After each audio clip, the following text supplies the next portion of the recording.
A drug cartel kidnapped the wrong person. They took the twin brother of the Iron Riders Club president. What they didn't know was that Vance Ironheart Calloway would tear through 3 counties to get him back. Within 48 hours, 12 lives would be saved, a trafficking ring would burn to the ground, and one dealer would learn that blood is thicker than fear. But it started with a phone call at 2:14 a.m., and a voice Vance hadn't heard cry in 30 years. Vance Calloway was 52 years old and had been president of the Iron Riders Motorcycle Club for 15 years. He was a man carved from iron and asphalt, with hands that had built engines and fists that had defended the innocent. But beneath that hardened exterior beat the heart of a brother who would ride through hell itself for family. His twin, Darius Calloway, had chosen a different path. While Vance chose the open road and the Brotherhood of leather and chrome, Darius became a social worker in their hometown of Millbrook, Tennessee, dedicating his life to helping at-risk youth escape the same poverty and violence that had shaped their childhood. Despite their different lives, the bond between them was unbreakable. They were identical twins, connected by something deeper than blood, a bond forged in the fires of a hard childhood, where they'd lost their parents young and raised each other through sheer will and love. Every Sunday for 30 years, without fail, they talked on the phone. It didn't matter if Vance was on a run in Arizona or Darius was working late at the community center. Sunday was sacred. That twin connection ran so deep that Vance swore he could sense when Darius was in pain. And Darius claimed he knew when Vance was in danger. But that Sunday, the call never came. Vance tried Darius's number 3 times. Straight to voicemail. Unusual, but not alarming. Maybe his brother was busy. Maybe his phone died. Vance told himself not to worry. Then Monday morning arrived at 2:14 a.m. with a phone call that would change everything. Vance's phone vibrated on his nightstand, the screen glowing with an unknown number. Half asleep but already alert, years of being a club president had trained him to wake instantly. He answered. Silence greeted him. Then muffled sounds. A struggle. And then Darius's voice, screaming through terror and pain. Vance, don't come. The line went dead. Vance's blood turned to ice. His hands that never shook, trembled as he dialed Darius's neighbor, a retired schoolteacher named Fiona, who'd known them since they were boys. She answered on the 4th ring, groggy and confused. Vance's voice was steady but urgent. Check on Darius, please, now. Fiona didn't ask questions. She heard something in Vance's tone that made her move. 10 minutes later, she called back, breathless and panicked. The front door was kicked in, signs of struggle everywhere. Darius's phone lay smashed on the living room floor. He was gone. Vance didn't call the police. He called his brothers, all of them. Within 30 minutes, 40 Iron Riders had gathered at Vance's motorcycle repair shop on the edge of town, their engines still ticking as they cooled under the fluorescent lights. These weren't just club members, they were family. Men and women who'd bled together, celebrated together, mourned together. And now they would hunt together. Vance stood in the center of the shop, surrounded by leather vests adorned with patches earned through loyalty and sacrifice. His vice president, a towering man called Hammer, real name Boone Thatcher, stood beside him, arms crossed, jaw set. Hammer had been Vance's right hand for a decade, a man who spoke little but acted with precision and ferocity when the moment demanded it. Next to him stood Hammer's son, Quincy, 23 years old, a computer science graduate who chose to ride with the club rather than chase corporate paychecks. Quincy was already on his laptop, fingers flying across the keyboard, eyes locked on the screen. Vance's voice cut through the low rumble of conversation. My brother Darius was taken from his home sometime late Sunday night or early Monday morning. Someone wanted to send me a message. The room fell silent. Everyone knew Darius. He'd helped half their kids stay out of jail, found jobs for members trying to go straight, counseled families through addiction and loss. Darius Calloway was beloved, and now he was missing. Vance continued, his voice steady but laced with cold fury. I know who did this. Mateo Ruiz, El Serpiente, the cartel lieutenant who's been trying to muscle into our county for the past 6 months.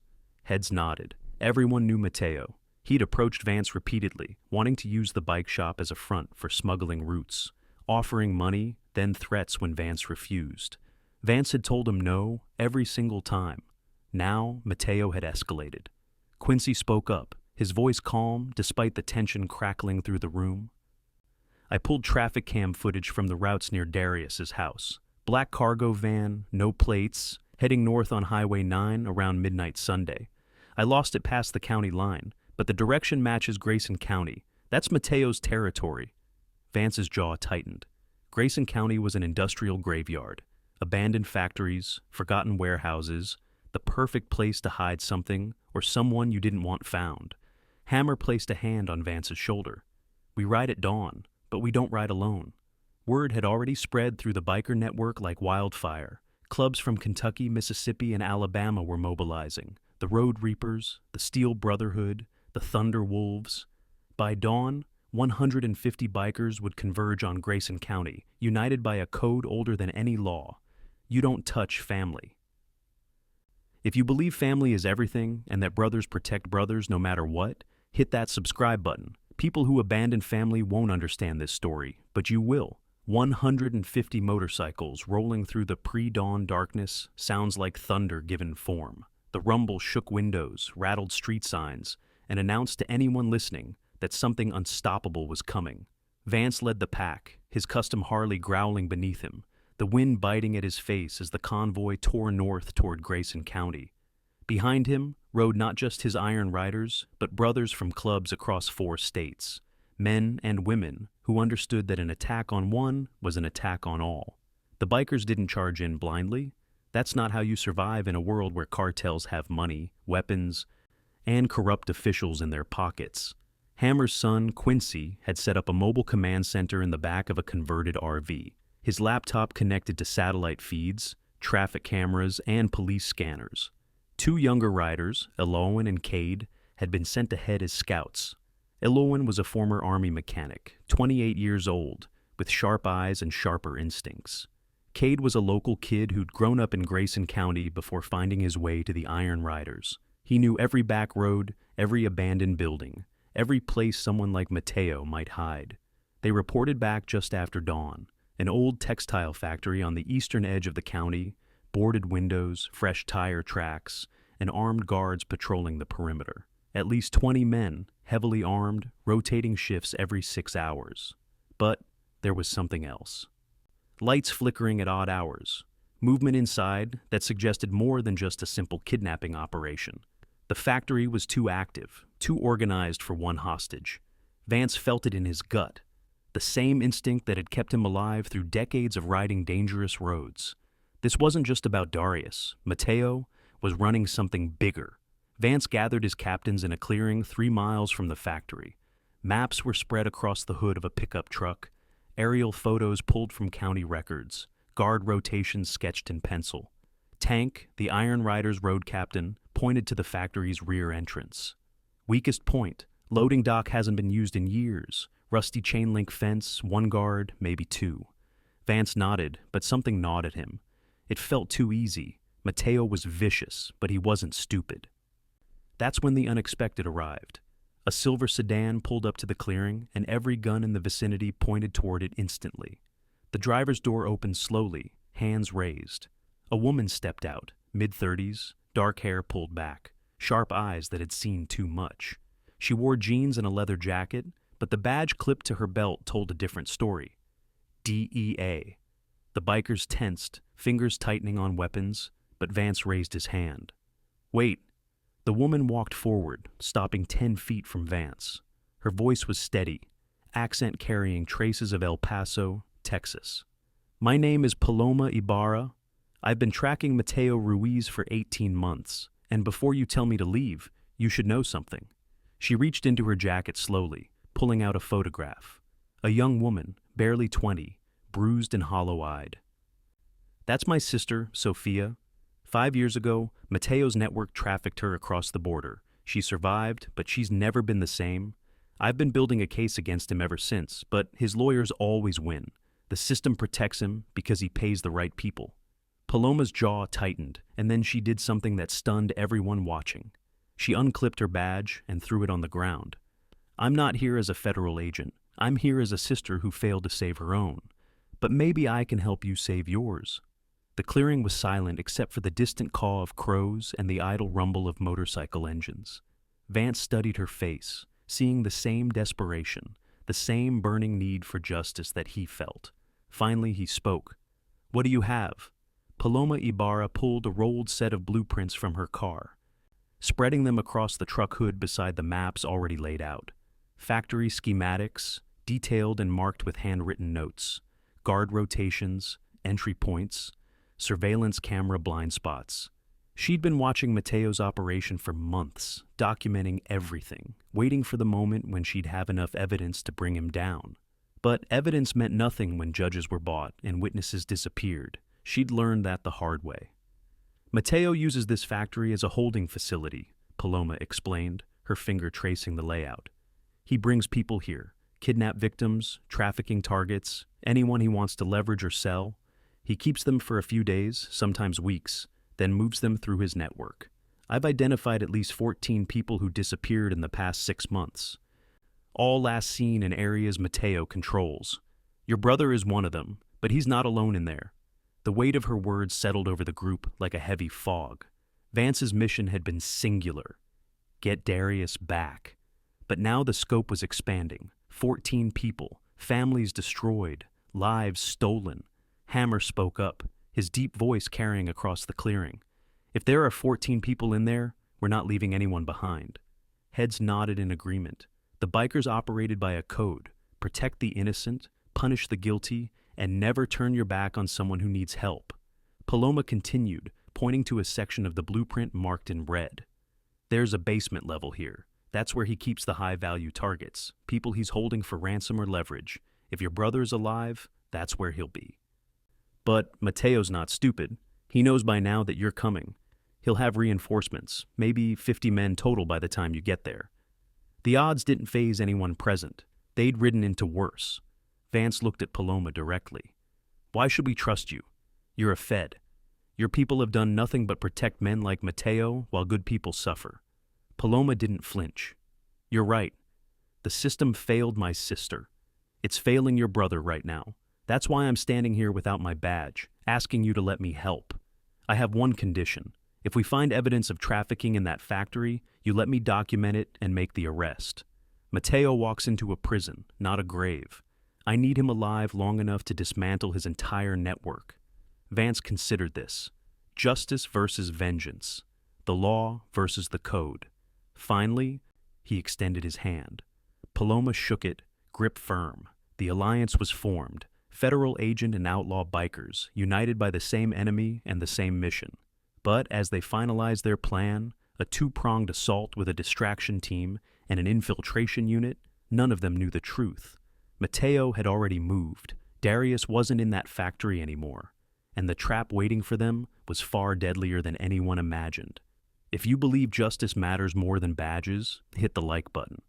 Corrupt systems protect criminals, but real people stop them. Midnight came cold and sharp. 150 bikers split into 3 formations, each with a precise mission. Team Alpha, led by Tank and composed of 100 riders, roared through Mateo's downtown territory.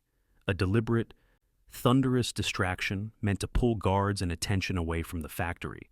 Their engines screamed through the streets, announcing their presence like a war cry.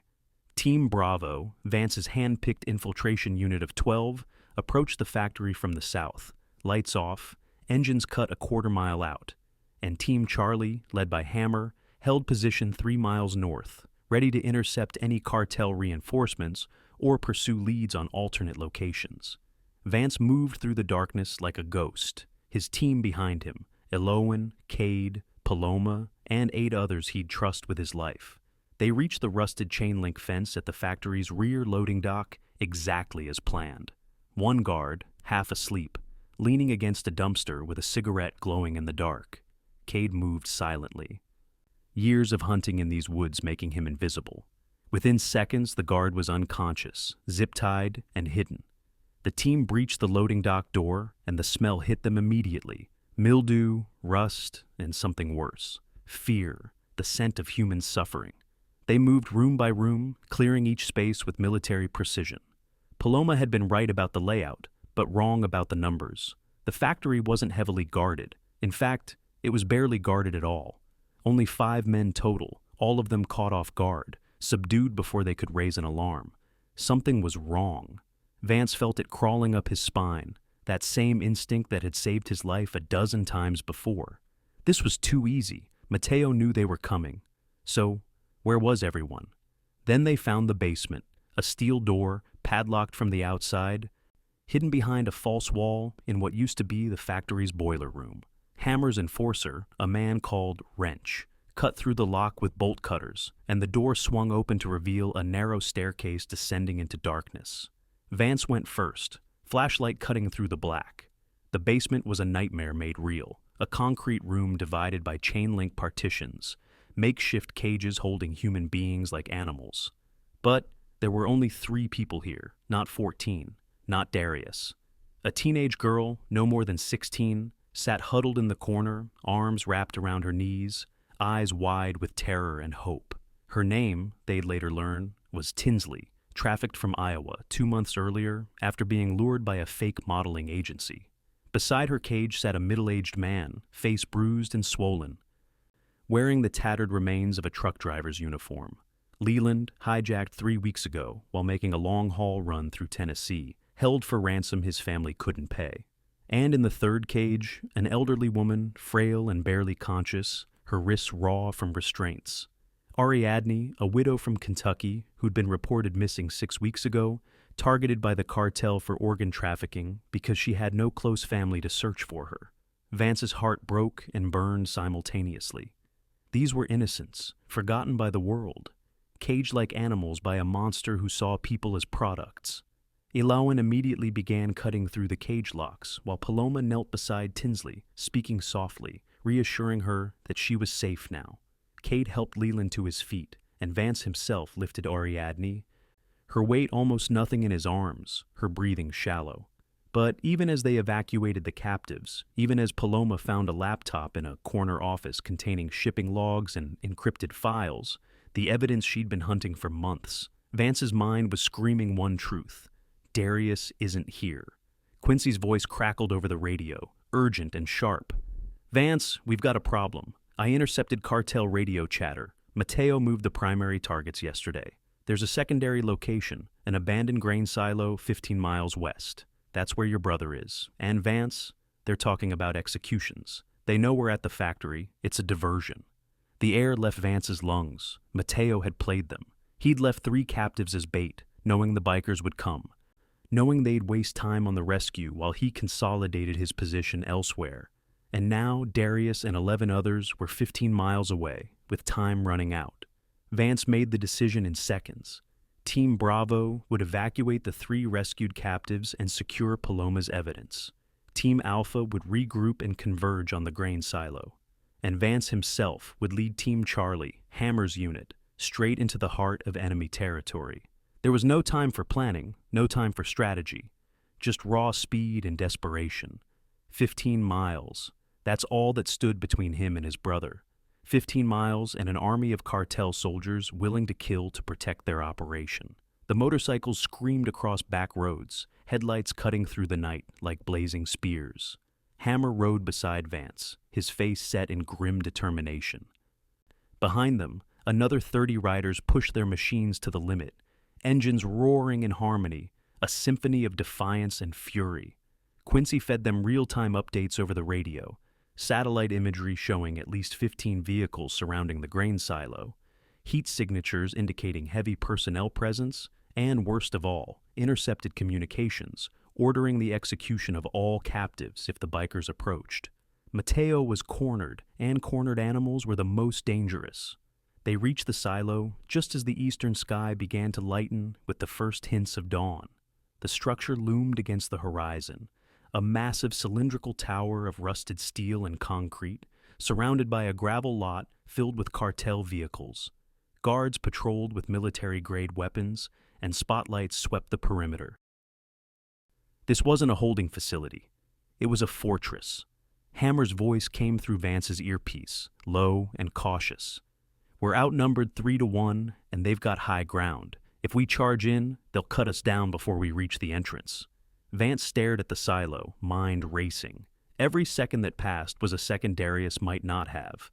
Then his radio crackled with a familiar voice. Tank, leading Team Alpha. We're 2 minutes out, boss. 100 strong. Tell us where you need us. Relief and resolve flooded through Vance. 150 bikers total, all converging on this single point. Mateo thought numbers and weapons would save him. He was wrong. Vance gave the order. Surround the silo. Every exit, every window, every crack in the wall. Nobody gets out. We're not here to negotiate. We're here to end this.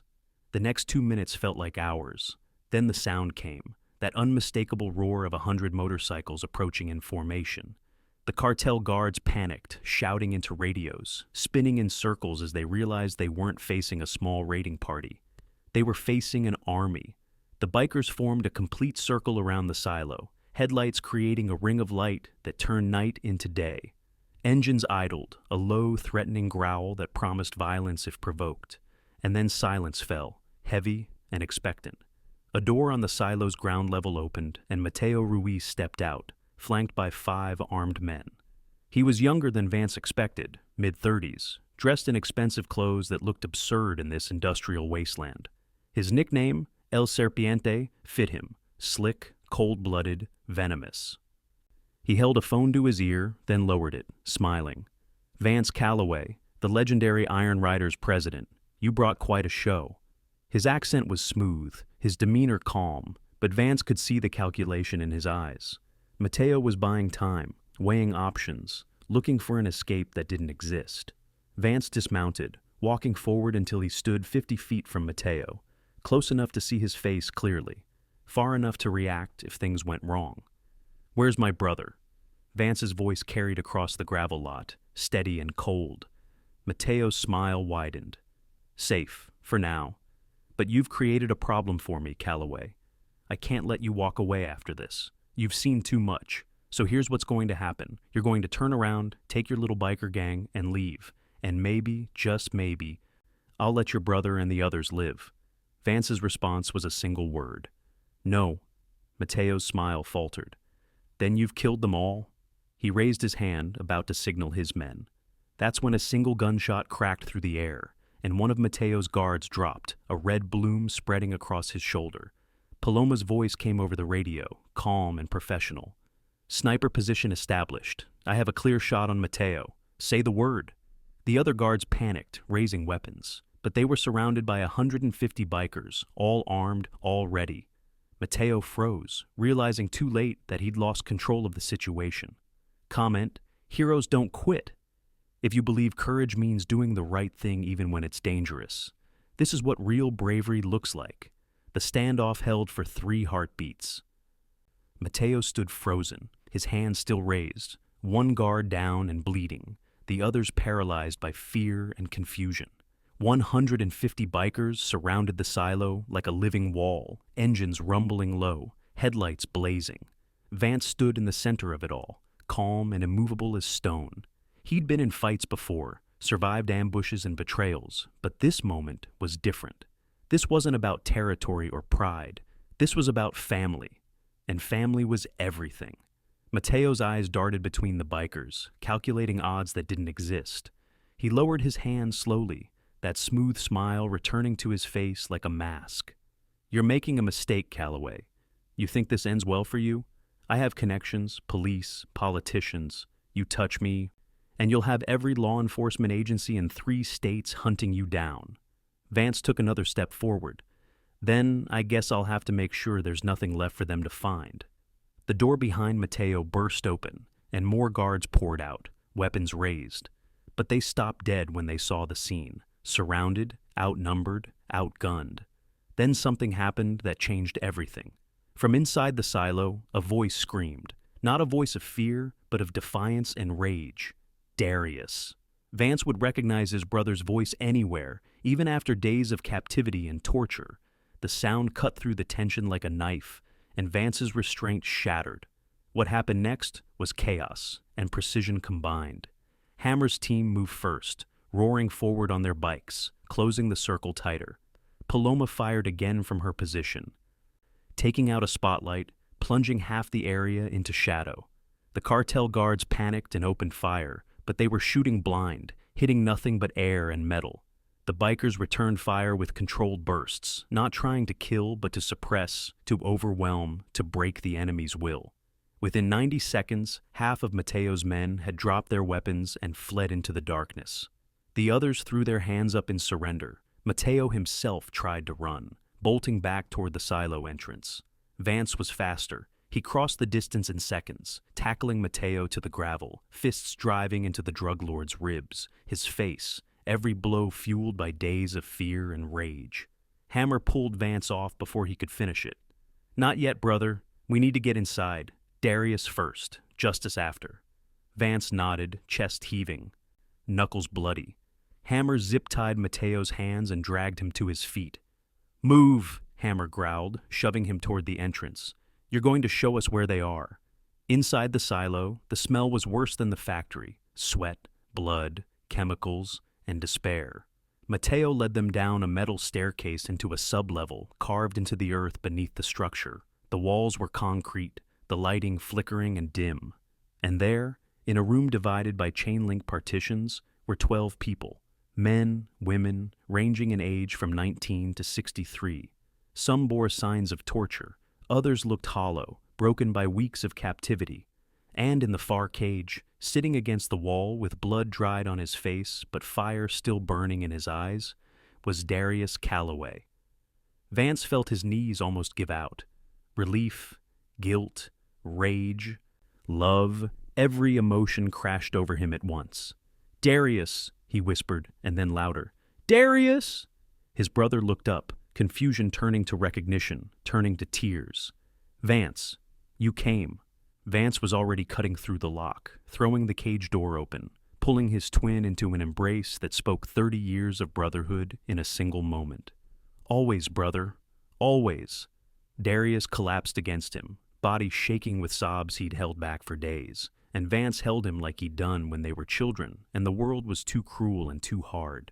The other cages were opened, 11 souls freed. Among them was a young college student named River, kidnapped while backpacking through Tennessee, a construction worker named Hale, taken because he witnessed a cartel execution, a nurse named Bellamy, abducted for her medical skills to treat wounded cartel members. Each had a story. Each had a family who'd given up hope. And now, because 150 bikers refused to let evil win, they were going home. Paloma documented everything: photographs, video testimony, the laptop files from the factory, the captives themselves as witnesses. This was the evidence that would dismantle Mateo's entire network. Outside, as paramedics arrived, called by Paloma's DEA contacts who were now officially involved, Mateo sat in the gravel, hands bound, surrounded by federal agents and bikers alike. He looked up at Vance, that smooth confidence finally gone, replaced by something that looked almost like fear. "You don't know what you've done. My people will come for you, for your family." "This isn't over." Vance crouched down until they were eye level. "You're right, it's not over, but not the way you think." He gestured to the captives being loaded into ambulances, to the agents gathering evidence, to the bikers who stood guard over it all. "You took my brother thinking it would break me. Instead, you reminded me why we ride. We don't bow to men like you. We stand against them." 3 months passed like water through a river, carrying away the trauma and leaving behind something stronger. Mateo Ruiz was sentenced to life in federal prison without possibility of parole. The evidence Paloma gathered, combined with testimony from all 12 rescued captives, led to 47 additional arrests across 3 states. Judges, sheriffs, cartel lieutenants, traffickers, all fell like dominoes. Mateo's empire collapsed overnight. His money seized, his connections severed. In prison, word spread quickly about what he'd done: trafficking, children among his victims, organ harvesting, the things that even hardened criminals couldn't stomach. He requested protective custody. The warden denied it. 2 weeks into his sentence, Mateo was found in the prison laundry room, beaten so severely he'd never walk properly again. He survived, but those who knew said he wished he hadn't. Darius Calloway spent 2 weeks in the hospital, recovering from dehydration, broken ribs, and psychological trauma. Vance never left his side, sleeping in the chair beside his brother's bed, making sure that when Darius woke from nightmares, he saw family first. The doctors said Darius would recover fully, physically at least. The emotional scars would take longer, but Darius was strong. He'd always been the strong one, Vance thought. It just looked different than the strength of fists and motorcycles. It was the strength of compassion, of choosing to help others even when the world had been cruel to him. Each of the 12 rescued captives had their own journey home. Tinsley from the factory was reunited with her parents in Iowa after 2 months of desperate searching. Her mother collapsed in the hospital hallway, sobbing with relief. Leland, the truck driver, returned to his wife and 2 daughters in Mississippi. River, the college student, went back to finish the degree that had been interrupted by 2 weeks of hell. Bellamy, the nurse, quit her hospital job and joined Paloma's newly formed task force dedicated to fighting human trafficking. And Ariadne, the elderly widow everyone thought was gone forever, moved in with her estranged daughter in Kentucky. They'd been given a second chance to be family. Each survivor's story was a miracle written in the courage of strangers who became brothers and sisters through shared purpose. Paloma Ibarra was promoted within the DEA and given resources to lead a specialized unit targeting trafficking networks across the South. But she never forgot where the real victory came from. She attended the Ironriders' monthly meetings as an honorary member, the first federal agent ever given that privilege. Her sister Sophia, after years of therapy and healing, joined a support group for trafficking survivors that Bellamy helped establish. Slowly, painfully, she was reclaiming pieces of the life that had been stolen from her. Paloma told Vance once, late one night over coffee, that saving Darius and the others had saved her too. "I stopped believing the system could work," she admitted. "You showed me that sometimes justice needs help from people willing to ride into the dark." If this story moved you, if you believe in second chances and that good people still exist, like this video, subscribe to our channel and comment "Brotherhood saves lives" to show that kindness and courage still matter. Share this story. Someone needs to hear it today. Predators and cowards won't share it, but you will. The Iron Riders and the allied clubs that had answered the call formed something new after that night. They established a non-profit organization called Brotherhood Watch, dedicated to finding missing persons and supporting trafficking survivors. They partnered with law enforcement when possible, operated independently when necessary, and became a network of eyes and ears across 4 states. When someone disappeared, when the police said there was nothing they could do, families called Brotherhood Watch and the Biker'S Road. In 3 years, they'd help locate 63 missing persons and dismantle 5 trafficking operations.